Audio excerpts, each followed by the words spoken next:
প্রিয় শিক্ষার্থী, চিতলমারী অনলাইন স্কুলের পক্ষ থেকে সবাইকে স্বাগত জানাই। আমি আশিস কুমার বিশ্বাস, সহকারী শিক্ষক, কালশিরা রাজেন্দ্র স্মৃতি মাধ্যমিক বিদ্যালয়, চিতলমারী, বাগেরহাট। আজ তোমাদের যে বিষয়টি নিয়ে আমি আলোচনা করব সেটি হচ্ছে ভয়েস সেন্স এবং সেটি ইন্টারোগেটিভ সেন্টেন্সের। পূর্বের ক্লাসে আমরা ভয়েসের সাধারণ নিয়মগুলো জেনেছি। আজ আমরা ইন্টারোগেটিভ সেন্টেন্সের ভয়েস সেন্স সম্পর্কে কিছু জানার চেষ্টা করব। প্রথমে আমরা জানব ইন্টারোগেটিভ সেন্টেন্স সাধারণত কি দিয়ে শুরু হয়। 1. বি ভার্বের মাধ্যমে। 2. ইন্টারোগেশন ওয়ার্ড ব্যবহার করে। আমরা বি ভার্বের মাধ্যমে যদি স্ট্রাকচারটি দেখতে চাই তাহলে হবে বি ভার্ব যোগ সাবজেক্ট যোগ প্রিন্সিপাল ভার্ব যোগ অবজেক্ট প্লাস এক্সটেনশন, যেমন have you done the work. Interrogation word বা ডব্লিউএইচ এর মাধ্যমে যে স্ট্রাকচারটি সেটি আমাদের হবে WH, be verb, subject, principal verb, object, extension, যেমন তার উদাহরণটি হবে who has done the work. এবার আমাদের যে বিষয়টি অতি গুরুত্বপূর্ণ এবং লক্ষণীয় তা হলো ইন্টারোগেটিভ সেন্টেন্সের ভয়েস পরিবর্তনে যে উত্তরটি হবে সেটি অবশ্যই আমাদের ইন্টারোগেটিভ হতে হবে। আমরা বি ভার্ব দিয়ে শুরু হলে কিভাবে করব সেটি আমরা একটু দেখব। বি ভার্ব যোগ অবজেক্ট যদি থাকে যোগ ভার্ব এর পাস্ট পার্টিসিপল ফর্ম যোগ প্রিপজিশন যোগে সাবজেক্ট এবং অবশ্যই শেষে প্রশ্নবোধক চিহ্ন দিতে হবে। এক্ষেত্রে কন্টিনিউয়াস টেন্সে অবজেক্টের পরে, অর্থাৎ অবজেক্টটা আমরা যখন সাবজেক্ট করব, অ্যাক্টিভের অবজেক্টটাকে আমরা যখন সাবজেক্ট করব তখন অবশ্যই এই কন্টিনিউয়াস টেন্স হলে ওই অবজেক্ট এর শেষে বিং যোগ করতে হবে। মডাল ভার্ব দিয়ে শুরু হলে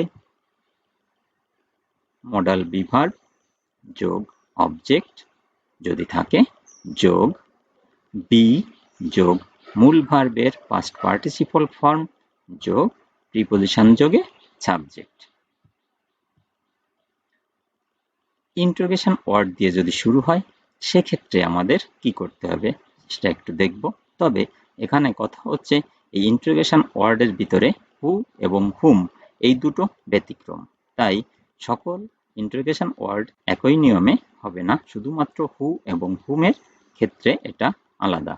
অন্য যে সকল ওয়ার্ড আছে সেইগুলো আমরা দেখব। ইন্টারোগেশন ওয়ার্ড বি ভার্ব যোগ অবজেক্ট যদি থাকে যোগ ভার্বের পাস্ট পার্টিসিপল ফর্ম যোগ প্রিপজিশন যোগে সাবজেক্ট এবং প্রশ্নবোধক চিহ্ন, যেমন হোয়াট আর ইউ ডুইং।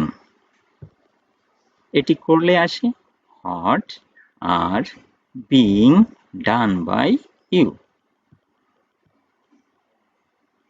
এবার হু দিয়ে শুরু হলে কিভাবে করতে হবে আমরা একটু দেখে নেব।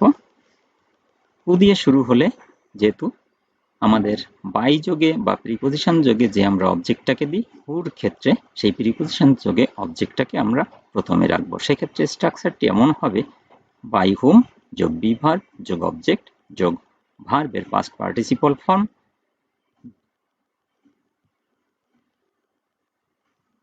হুম দিয়ে শুরু হলে যেটা হবে সেটা হচ্ছে হু যোগ বি ভার্ব যোগ অবজেক্ট যোগ ভার্বের পাস্ট পার্টিসিপল ফর্ম যোগ প্রিপজিশন যোগে সাবজেক্ট।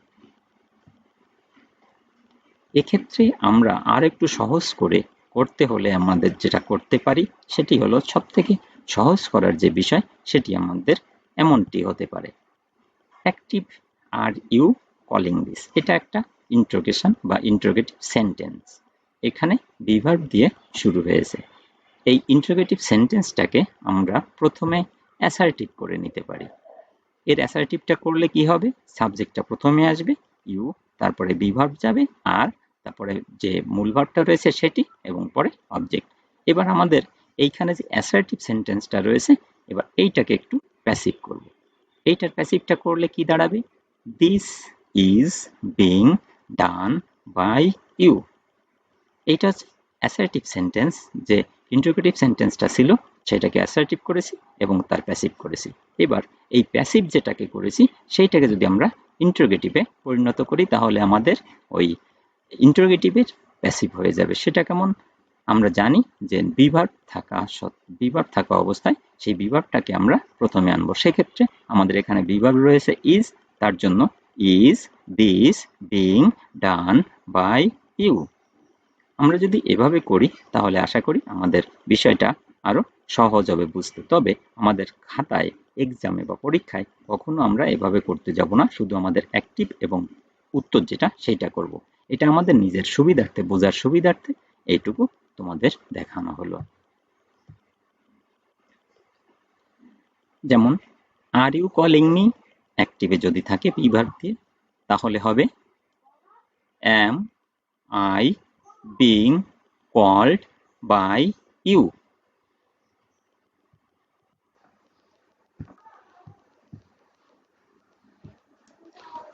আমরা যদি কোনো মডাল ভার্ব দিয়ে দেখি তাহলে অ্যাক্টিভে হয় যেমন ক্যান আই হেল্প ইউ। এই মডাল ভার্ব যুক্ত যদি ইন্টারোগেটিভ সেন্টেন্সটাকে আমরা প্যাসিভ করতে চাই সেক্ষেত্রে আমাদের যেটা করতে হবে can you be helped by me. এইখানে আমাদের প্রথমে এনেছি মডাল ভার্বটা, তারপরে এনেছি অবজেক্টটাকে সাবজেক্ট এনেছি, তারপরে একটা বি এবং মূল ভার্বের পাস্ট পার্টিসিপল ফর্ম বাই যোগে সাবজেক্টটার অবজেক্ট দিয়েছি। আমরা যদি এবার ডব্লিউএইচ অথবা ইন্টারোগেশন ওয়ার্ড দিয়ে কোনো ইন্টারোগেটিভ সেন্টেন্সকে পরিবর্তন করতে যাই সেক্ষেত্রে আমাদের কেমন হবে একটু দেখে নেই। যেমন প্রশ্নটা হচ্ছে হোয়ার আর ইউ গোয়িং, আমাদের এর প্যাসিভটা হবে হোয়ার আর বিং গান বাই ইউ। আমি আবার বলছি হোয়ার আর বিং গান বাই ইউ। এইখানে আমাদের যে অবজেক্ট, এখানে অবজেক্ট নেই, তার জন্য এখানে আমরা আর অবজেক্টটাকে সাবজেক্ট হিসেবে আনতে পারিনি। আমরা আরেকটা দেখে নেব, হোয়েন ডিড ইউ কাম। এর প্যাসিভটা যেটা হবে আমাদের when were come by you. When were come by you.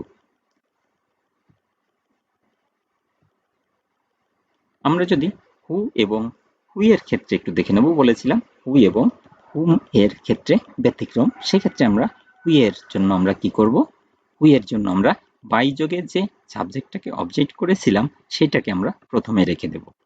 অর্থাৎ by whom am I being called.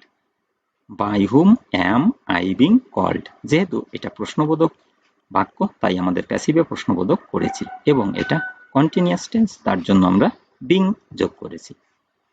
Hmm has he beaten, whom has he beaten, এটার প্যাসিভটা যেটা হবে আমরা সেটাকে একটু দেখে নেব।